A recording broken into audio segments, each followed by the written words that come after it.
liberación por el registro íntimo. Con manualidades del arte no intimo, quiero mi secreto digno.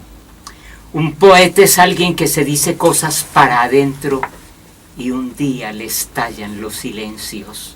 Se le viene encima la conciencia y queda de cemento. Un poema es un deseo que no se culmina con la vida ni se entiende con la muerte. Un poeta, un hombre que no tiene uso, del cual abusan y un día se lo ponen como blusa para ir a visitar reclusos. ¿Cómo no son intrusos? La virginidad de un poeta, su carne abierta es teta, pimienta, droga de reyerta, su bisexualidad socrática, su vicio escéptico, su misterio nítido. Aquí se dan un beso. El canal para ir a Dios está en el culo, lánguido por si fuera poco. Cianuro distenciador diamirgo, de lo inminente un rastro, ya ni tengo rostro, aquí te enrostro. Bastaría verte pasar con tu estribillo de consejero mal pago. El Quijote de la Mancha ya no tiene ni revanchas, fastidian sus aspas, no soy de las denuncias tácitas. El poeta anuncia el verbo cíclico, pero no tiene canales de reserva. País de mierda, todo lo tuyo a mí me enerva. Que los locos se borden a la altura del temible tiempo, sin que mueran de ser tibios, no creo en los sumisos. Bienvenidos a Voz en el Espejo, un programa de la emisora de la Universidad Nacional de Colombia. En el día de hoy estamos con Bernardo Ángel, y fundador del grupo de teatro La Barca de los Locos, quien nos acaba de leer un fragmento, un texto de su libro Transfiguraciones, que acaba de salir. Lucía, este no es el que salió con este año, no. Este es el primero que salió de Ediciones Defensa de la Palabra. Sí. Este es de qué año? A ver. El otro año. Del 2014. Ah, sí, está confundido. Muchas gracias, Bernardo, por estar acá en este grupo. Pero en una pasada entrega estábamos como hablando un poco acerca de ese viaje a la semilla, que es la época del taller, por allá en los años 60, 70, un poco ese asunto de la experiencia suya en el TPB, no nos confundamos de letras, Teatro Popular de Bogotá, y que usted de alguna manera no sentía que allá como que era su lugar y volvió. Entonces, usted estuvo exactamente en el TPB, ¿cuánto tiempo, Bernardo? Un año. Un año. Un año. ¿Actuó en qué obra entonces? Volpone o el zorro de Ben Jonson. Volpone el zorro de Ben Jonson. Entré como una convocación, como una especie de confrontación que alguien me hizo, me dijo, ¿por qué no entras? Y yo dije, bueno, entro. Había que presentar una audición con un monólogo. Como una especie de casting. Sí, un casting, un monólogo. Entonces yo tenía la posibilidad de hacer dos monólogos. Uno de ellos era El monstruo soy yo, un monólogo de mi escritura. ¿Recuerda algo de ese monólogo? Sí. Ayer por la noche, después de apagar la luz, aquella maldita luz que siempre será amarilla, descendí sobre mi camastro. La cortina se movía ligeramente. El monstruo gris del teléfono fue tapado con una colcha. Apreté los oídos, cerré los ojos, quería descender, bajar, tocar los pies de aquellos seres que desfilan ante la vista estasiada de toros. Las figuras siempre me sacaban a flote, inútil esfuerzo, los ruidos de la calle habían desaparecido. Pensé en hacer algunas cosas, podía tomar un libro, escribir algo, pero todo era inútil. Dormiría desnudo para apagar las voces. Me había propuesto descubrir todo el ardid. Llovía, las tejas posiblemente estuviesen corridas. El calor insoportable. Escuché un ruido debajo, tan abajo que me figuré que alguien había sido atrapado a metros de profundidad. En la pared empezaron por aparecer los rostros de seres que habían nacido para siervos. Sus miradas vidriosas En sus bocas un líquido viscoso goteaba sobre mi cama. La tierra empezaba a ceder, las paredes se venían abajo, una gran fuerza me maneja. Voy a ahorcarlos a todos. Gorda hija de puta, yo te degüello. Salgo, mis dimensiones son enormes, me trago todos los tratadistas juntos. ¿Dónde están, sanguijuelas que atormentáis con los dolores creados por vuestra torva mente? Veo por encima de los techos, veo más allá de sus cabezas. Hacia adelante y hacia atrás todo lo detecto. Aquí nos dirigimos hacia ese hombre, mirada con mirada, aliento con aliento. Elija su arma preferida. Abro la llave de su cerebro y solo papas para la papilla. Mi boca le dice: siervos, guía de siervos, salgan de sus cubiles y miren cómo he crecido a fuerza de estar triturado. Sus frases despojadas de toda sustancia. Voy a derribar todo lo que hasta ahora ha sostenido lo quejumbroso. Pero si no hay nada, hablo solo y estremezco. Mejor me confundo como una vela ante la mirada de ese ser deforme que se pega a mis piernas. No importa, pase lo que pase, me desprenderé de él, a golpe de lo que sea. La piel, los labios tintos en sangre. ¿Quién llenará de una vez por todas a este monstruo sin nombre? Papeles, escombros, todo es devorado en un solo instante, mientras hace un guiño con el ojo, como queriendo decir: aún falta algo más. Señores, quiero desaparecer, no ser. Yo soy ese monstruo. De tanto repudiarlo me he convertido en él. De noche, cuando estoy en mi cuarto, algo se desprende dentro de mí. Me meto en todas partes. Miro y husmeo todo. Tengo una pata herida, la gran pezuña con que marco todas las cosas. Silencio, los personajes de negro esperan en las sillas de mimbre. La carretera era tortuosa, un carro se había volcado, un cura venía con estola y roquete a dar la comunión. Bueno, no supe si los muertos se arrepintieron de haberse embolcado en aquella curva. Pasaron volando por el precipicio. A estas horas de la noche la cortina se agita y antes de morir podría dejar algo escrito. A veces siento momentos de tiempo de tanta ternura y otros oigo rugir a ese monstruo.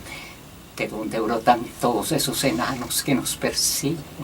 Están en algún lugar del cuarto esperando a que apague la luz. Me llevan a mirar y me lanzan al vacío mientras se ríen. Metidos en un tren rojo, a grandes velocidades, pasamos raudos por encima de las calaveras. En los postes, los kilómetros. A todo momento libramos un combate. La lucha está muy cerca. Ya toca todos nuestros intersticios. Los boletines se cruzan y las naciones toman medidas. Volvemos sobre la espesa niebla y los despachamos a su mundo de cuentista. ¡El cuento lo hacemos nosotros y que guarden sus mostachos! Todavía dividen la vida entre bien y mal. En mi cerebro un animal escarba y por las noches pueden pasar tantas cosas. Sus miradas quedan colgando de los techos. Sus voces de aspaviento se fueron traje abajo. Ya no digo sí o no. Me envuelvo en esta luz serena y amarilla. Declino todas mis entregas. No arribo porque nunca llego. Me voy al reino de la inconsciencia. Los veo esperando su propio entierro y no los lloro. No me tomen ni me sigan. Aprieten los dientes, abran las manos y dejen escapar al pájaro que han tenido enjaulado durante tanto tiempo. Que vengan las viandas, el vino si quieren, y que las cabezas batan otra vez su dolor. Cuando la respiración se ha detenido, ¿quién los aflige? ¡Ah! ¿Quién los aflige? ¿Habrá tiranos? ¿Habrá tiranos? Tomen su café a sorbitos y no escapen a su dolor. Pueden desnudarse y accesar en los rincones para aquel mañana. Ese es el monólogo del monstruo, soy yo. Entonces yo me planteaba. ¿Usted hace cuánto? No, hace tiempo, no, ya más de casi un año. No, yo apenas me cogiste aquí de sorpresa. Yo no, hace un año decía, ¿Qué cara pusieron? Porque no, es que yo no lo hice, porque me dio miedo hacerlo, porque si yo hago este monólogo, no paso. Este es un monólogo contra la institución. Muy rompedor. Muy rompedor, y no paso. Yo dije, no. Usted lo pensó, pero se arrepintió. Tranquilo. Y esto es un monólogo que es muy rompedor, ¿sí? Que si yo lo digo, no paso. Entonces yo digo, voy a hacer el tabaco, pues, que si ya lo he hecho haciendo. Y con ese pues pasé. El de tabaco para mí es intrascendente. Más inofensivo. Más inofensivo, es un monólogo de diversión, ¿sí? Entonces, con ese pasé, pues... Ese año en Bogotá, ¿qué tal? Entonces, fue un año ahí con Camargo, Saín Castro, Angarita. Angarita estaba montando Volpone, pero no pudo con ella. Pues no pudo hacer la obra. ¿Por qué? No sé, porque no todo actor está en capacidad de ser director. No sé por qué. Estaba dirigiendo. Estaba dirigiendo, y él había sido muy buen actor. Angarita es muy buen actor. Sí. Él viene de esa escuela polaca, con Jorge Alí. Bueno, entonces... ¿Qué tal Angarita como compañero, como colega? Pues yo, en ese momento que yo estuve con él, pues, se portó bien, y yo lo veía bien. Yo no estuve con él. Me tocaron hacer algunas escenitas de televisión con él. ¿En qué programa? En Don Juan, unas cositas así de comedias de televisión. Yo creí que le había tocado actuar en el Chinche. No, yo no llegué allá, siquiera no llegué a esas cosas. Yo no llegué a esa proliferación. No, hice cositas así, sí, hice cositas de Bolívar también con Jorge Alí, pero bueno, en esencia, como no se pudo con Angarita, montar la obra, entonces la dirigió Saín, que venía de la Escuela Nacional. Y él sí la puso toda y empezamos a improvisar durante un año sobre la obra, sobre el teatro isabelino, y lo hicimos, y fue pues así una contundencia. Entonces fueron improvisaciones sobre improvisaciones. Entonces, para que vea usted cómo son las reglas del teatro y el arte, nos habíamos conocido, yo vivía en un inquilinato, ahí al frente de la Casa Silva. La Casa Silva era también inquilinato, no era la casa de los poetas de ese tiempo. Yo vivía ahí, y ahí llegó a vivir León Pisano después de que vino de París, ahí lo vi yo. Ya. Entonces, yo estaba como a 6 cuadras del TPB, o sea que yo salía por la noche y a mí me tocaba caminar 6 cuadras hasta allá. ¿Sí? Cerca. Sí, cerca. Entonces, fue una relación así que se fue. Ahí estaba Juan Gentil, un actor uruguayo también, de tradición clásica, muy bueno. Estaba también Betty Rolando, estaba Vicky Hernández. Un combo tremendo. Diego Álvarez. De Diego Álvarez, un combo pues tremendo, muy bueno, indudable, muy bueno. Y le metimos el cuerpo a eso y se hizo la obra. ¿Y usted soltó todo Entonces, eso y se vino para Medellín? Yo solté, no, espérate, entonces... Ensayamos y entonces ya la obra estaba definida, perdón que le golpeé tanto el micrófono, era alguna tara que tengo con él. En todo caso, llegamos ahí y antes de salir a vacaciones pues dijo Saín, yo quiero definir quiénes van a ser los personajes de la obra, después de improvisaciones. Entonces cuando nos sentamos a una mesa así larga, un ensayo de mesa así larga, dice Saín, pues yo pienso que Volpone, estaban todos sentados ahí, Volpone lo debe hacer Bernardo. Entonces cuando dice Bernardo inmediatamente se sacude la mesa. Sí. ¿Quién la movió? Diego Álvarez. Sí. Él quería hacer Volpone, pero es que Bernardo es paisa. ¿Y eso qué? Y entonces yo, para evitar conflicto, le dije, déjenme hacer el otro, yo hago el otro, Mosca, yo hago la contradicción de Mosca y yo sé por dónde conduzco a Mosca en el caso de que se dé el montaje de la obra. ¿Sí? Entonces, listo, lo hicimos y así quedamos. Diego sentía mucho, era demasiado egótico, pues un ego muy subido. Y además tuvimos conflictos en el medio del escenario, me pasaba, cuando ensayamos pasaba la corona por aquí, me la tiraba y yo lo cogía de aquí también, así. Pues, ¿le pasaba la corona por la cabeza? Sí, me la pasaba por aquí, así, me la hacía pasar así. Una corona de esas viejas que teníamos para ensayos, de rey. Sí. Bueno, pero eso puede ser trascendente, pero esas son las cosas de la gente del teatro, sí, el detrás de cámara. El detrás de cámara, sí, las peleas, por ejemplo. Una vez hubo una pelea en medio de una obra y alguien le pegó un golpe a otro, ahí cayó, le pegó un golpe a otro y cayó. Y entonces todo lo noqueó. Lo noqueó, sí, que se pidió un médico, en el que si había un médico en la sala, bueno, todo eso. Todo eso fue bonito y fue bello, y empezamos a presentarla. Hicimos un festival de teatro con 4 grupos, que era el Teatro Libre con las brujas las brujas de Salem, de Arthur Miller, el TPB con Volpone, un grupo de Kepa Muchastegui, Helderstein y Rosenkrantz han muerto, y el grupo de Medellín, el pequeño teatro con los intereses creados en el Colón de Bogotá. Cuando eso ya estaba Henry Díaz en el pequeño, Yo no todavía sé, no. yo no sé. Todavía no estaba. Yo no recuerdo mucho. Yo sí recuerdo que Henry pasó por el pequeño teatro, pero no recuerdo en qué época. Si en esa obra particularmente. En esa obra estuvo Rodrigo y estuvo el rojo. Ramiro. Ramiro, sí. Ramiro. Pero no sé si Henry, pues no me acuerdo bien. No, porque esa ahí se me perdía la parte de la imagen. Entonces... Dirigía a Rodrigo. Dirigía a Rodrigo, sí. Esa obra se presentó allá. Después nos tocó estrenar el Colsubsidio, que fue de los teatros más modernos que tuvo Bogotá, que tenía plataformas de ascenso al escenario. El escenario era giratorio, mecánicamente giratorio, y tenía micrófonos en los camerinos. Ese día estrenamos allá en el Colsubsidio, estrenamos Volpone o el Sol. Bernardo, era un poco sentirse como una estrella. Algo así. Mira lo que pasó. Entonces yo no quería ser estrella. Entonces nos enseñaban cómo era que... Se preocupaba más por enseñarnos cómo hacer la genuflexión al público después de la obra, abrir y cerrar el telón, que era así.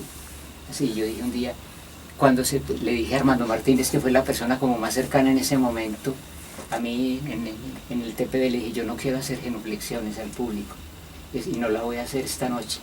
Y ese día se llenó el Colsubsidio, estaba la ministra de Cultura, estaba toda la gente así pop del lugar, ¿sí? Y yo no sabía que había gente de Medellín ahí viendo la obra, entre ellos estaba Ovidio Rúa. Bueno, y me dice Armando, hace la obra como si fuera la última, así, ponele todo el calor, todas las pilas a esto como si fuera lo último. Yo dije, listo, porque era una obra que me tocaba subir y bajar cosas, ayudar a subir y bajar cosas, porque habían cambios de escenografía en medio de la oscuridad, y escenografía pesada, con mecánica, una mecánica pues que estaba ahí. Cuando de pronto dije, ya, la obra pasó y como si no hubiera pasado, así, como un soplo pasó, ni la sentí. Cuando cae el telón y se cierra, pues ya se cierra, y hay un espacio en el cual el público emite su concepto, cuando empieza a aplaudir el público, tan, empieza a aplaudir el público, y entonces dice Jairo, vamos que hay que hacer la venia. Y entonces le dijo yo, no salgan ustedes, yo me quedo aquí. Entonces salen ellos a recibirla, se abre el telón y van a recibir la venia, hacen así, y se vuelven otra vez, cierran el telón y sigue el público, tan. Y entonces dice Jairo, que salgas Bernardo, que otra vez la venia. Entonces yo dije, no salgo, otra vez la venia. Entonces se vuelve a abrir la cortina y ya Jairo estaba puto conmigo, que vos por qué no le dijo algo así. Y ya salí. Cuando en ese momento se para todo el público en las sillas y empieza a gritar que saliera Mosca. Que saliera Mosca. Y yo no salí. Y en vez de salir Mosca, salió Jairo a recibir el aplauso. Y la gente le dice, no, que salga Mosca. Eso fue durísimo. Y entonces dice Juan Gentil, que estaba ahí, esto no ha pasado en ninguna parte en el teatro latinoamericano, ¿qué es esto? ¿Sí? Entonces ahí dije yo, aquí termina todo. Aquí termina toda la experiencia mía aquí. Y se lo dije a Zaire en esa noche. Y decirle en esa noche que era la noche esplendorosa que tenía el TPB con esa obra, porque de ahí continuaba toda una racha de presentaciones, completamente. Era cortarles todo el hilo, porque ese personaje no era fácil hacerlo. Ese personaje había costado mucho tiempo hacerlo. Pero yo no lo hice porque fuera diva ni nada, no, porque ya me habían cortado también a mí la sala, porque yo había sentido dentro de la organización del TPB el autoritarismo, y a mí eso no me gusta, pues el dominio. Entonces yo sabía que de ahí me retiraba, ¿sí? Y eso fue tremendo.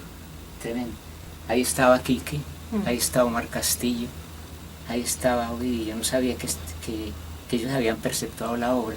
Ya de ahí yo salí condenado, porque además de eso les escribí un manifiesto a ellos que les decía, futuras momias de la gloria nacional. ¿Sí? Entonces ya quedé fuera del contexto de la cultura, y como tal empecé a resentir lo que era estar al margen de eso. Eso fue. Entonces ya vino mi experiencia en Medellín, cuando ya conocí a Lucía, cuando ya seguimos con el grupo La Barca de los Locos y seguimos en esa travesía. 75. 75. Después no, en el 75 se creó La Barca, pero nos encontramos en 1981. Ah, sí, señor. Ya La Barca existía, solo que Bernardo hizo Sí, un sí. paréntesis cuando entró al TPB. El TPB. Y luego volvió otra vez con La Barca. Pues se volvieron a recoger.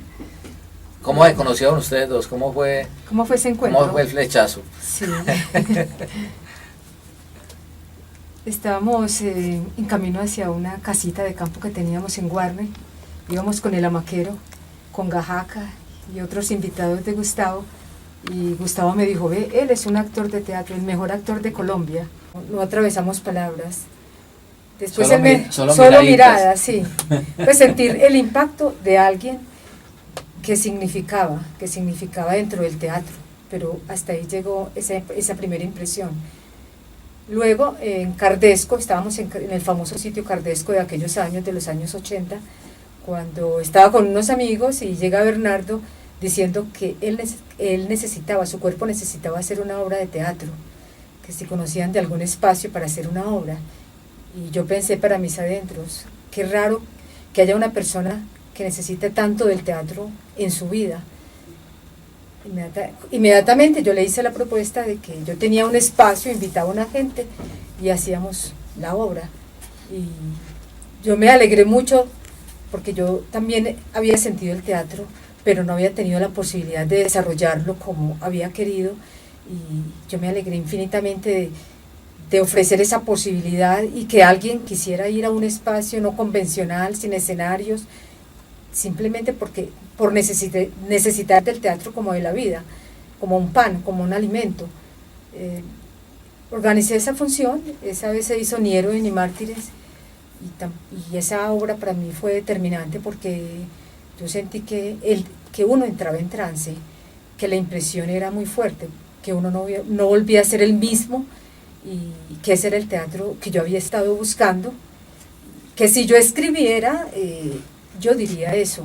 Sentí una completa ligazón con los textos y una completa ligazón también con la manera de hacerlo, con esa manera de penetrar el cuerpo, de penetrar la palabra, de lograr que todos nos sintiéramos trastornados, de que todo fuera intempestivo, de que quedáramos revolcados por dentro. Y Bernardo este día me tomó, como lo hace La Barca de los Locos, que esa fue su propuesta, dejar que el espectador sea un ser pasivo, que esté ajeno a lo que está pasando con los actores, tomarlo y que sintamos la respiración correr cuerpo a cuerpo. Y eso fue lo que yo sentí cuando Bernardo me tomó, porque además cuando Bernardo me tomó antes de que organizara la función, personas que yo consideraba anarquistas me habían dicho, ¿cómo vas a presentar La Barca de los Locos en tu apartamento? Ellos hacen cosas terribles. Y yo pensaba, ¿pero qué será lo terrible que pueden hacer? No sé, que corría mucho riesgo. Y yo le decía, pues yo voy a correr el riesgo, que pase lo que pase. Y yo en ese momento descubrí la censura precisamente a través de amigos que supuestamente habían roto muchas de las carpetas que tiene la vida tradicional, y me encontré con que ellos también estaban limitados. Lo comprendí cuando vi que el peligro eran los textos, vi que el peligro era descorrer lo normativo, entrar a la inconsciencia, en esa sensibilidad que se expresa con los textos y que contagia al espectador, que ese era el riesgo que ellos no querían tomar. Ellos no querían ser sacudidos y querían mantener un pensamiento uniforme y estable, porque ante todo los textos de Bernardo convocan a eso, a un trastorno total, a pensar siempre de otra manera. El pensamiento no se queda quieto, es un pensamiento nómada, un pensamiento que corre riesgos. Esa fue mi experiencia con Bernardo, y cuando después de la obra seguimos hablando, yo quedé muy impactada. Yo seguí asistiendo a todas las funciones donde él se presentaba, y hasta que él me propuso que hiciéramos una obra, y precisamente en un primer momento entré a llenar un vacío que había dejado Omar Castillo, que cuando sintió que estábamos en una relación ya no tan directa de él con Bernardo, sino que yo entraba ya en el juego, él se sintió mal para mí, yo sentí que él se sintió mal y él salió de la barca y teníamos una función en el Museo de Arte Moderno, había una función de la barca, Omar Castillo hacía de Cristo, Quique, que en ese momento estaba también en la barca, hacía de monja, y entonces al retirarse Omar de hacer el Cristo, Quique tenía que asumir el Cristo y yo debía ser la monja, la montamos en una semana, arriesgamos en el museo, pero realmente la obra que trabajamos a conciencia, que nos llevó todo un tiempo de experimentación, donde realmente se puso en juego toda esa entidad que uno tiene, donde yo dejé de ser Lucía para pasar a ser otra, no digo cuál porque no sé cuál es, fue Aúllan los Lobos, fue la experiencia más impresionante, porque con ella sentimos que todo el medio se sacudía, que entrábamos a ser mirados de cuatro en conductas dentro de una marginalidad que aún hemos sobrellevado. Lucía, increíble, pero ya se ha acabado el tiempo. Bernardo, muchas gracias por haber estado en Voz en el Espejo. Increíble que el tiempo seamos nosotros, pero ¿qué se va a hacer? Invitamos a nuestros oyentes a que sigan en compañía de la emisora de la Universidad Nacional de Colombia. Nos vemos en el espejo.